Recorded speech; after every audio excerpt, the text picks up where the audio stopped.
Halo, assalamualaikum warahmatullahi wabarakatuh. My name is Sari Intan.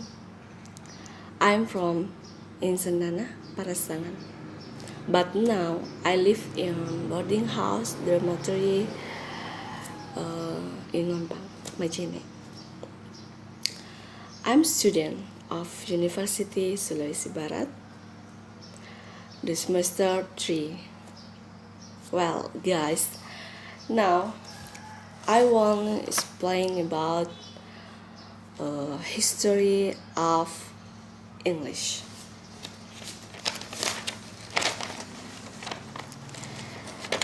History of English. History of English there are three periods. The first, the Old English, early modern English, and modern English.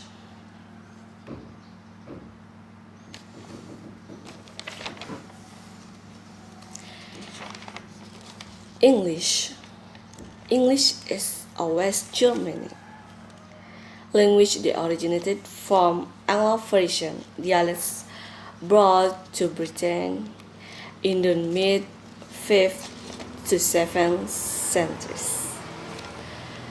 Aided by Anglo-Saxon settlers from what is now West German, West Denmark, and the Netherlands, displacing the Celtic language that previously predominated. The Old English of the Anglo-Saxon era developed into Middle English, which was spoken from the Norman Conquest era to the late 15th century. A significant influence on the shaping of Middle English from contact with the North Germanic language spoken by the Scandinavians who conquered and colonized parts of Britain during the 8th and 9th centuries.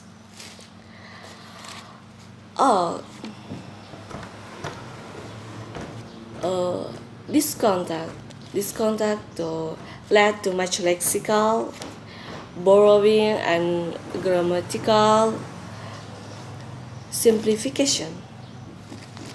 Another important influence came from the conquering Normans who spoke a Romance language called Old Norman,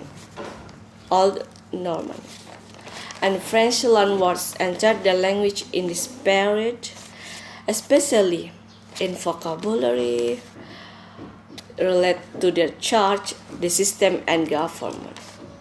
The system of orthography that was established during the Middle English period is by and large still in use today.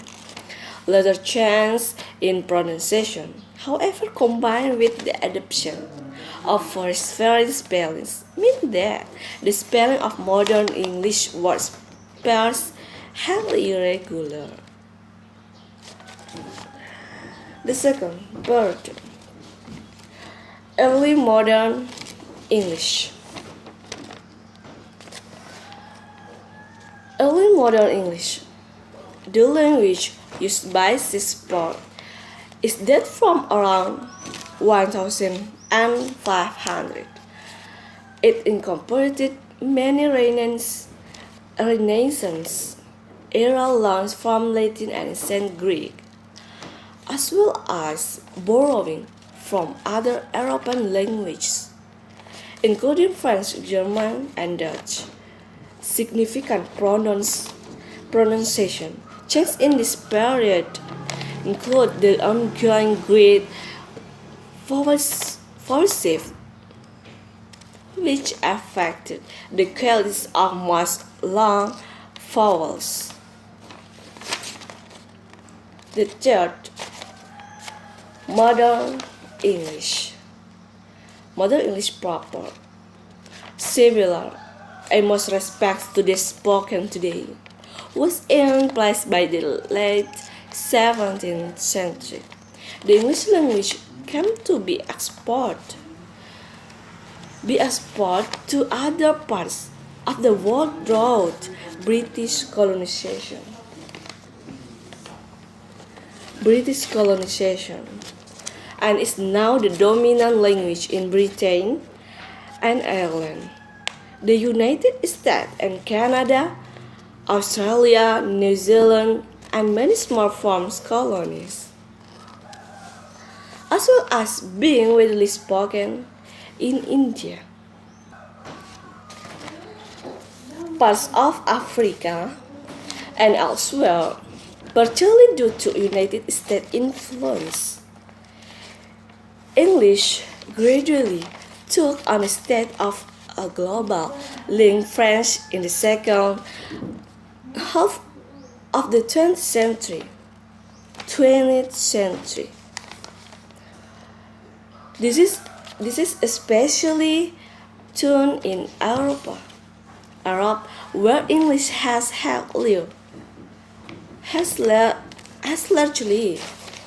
largely taken over of form rules of French and much other.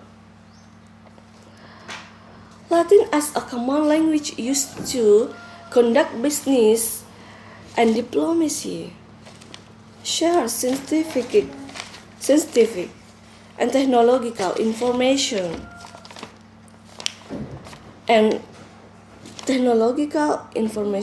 and otherwise. The efforts for English speaking Christian missionaries has resulted in English becoming a second language for many other groups.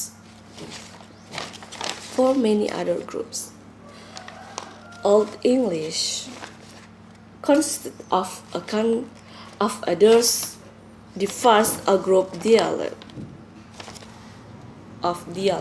reflecting the varied origins of the Anglo-Saxon kingdoms. Established in different parts of Britain, the West Saxon dialect eventually became dominant. However, greater input to Middle English come from the Anglo dialects. Global variation among different English dialects and accents remains significant. Today's Scots are from of English traditionally spoken in parts of Scotland and the north of Ireland. Is sometimes treated as a separate language. I think that's all, guys. I think that's all. Thank you so much. Thank you very much. Thank you for attention. I hope the explained by me they accept to you. Okay, guys. Bye bye. Assalamualaikum warahmatullahi wabarakatuh.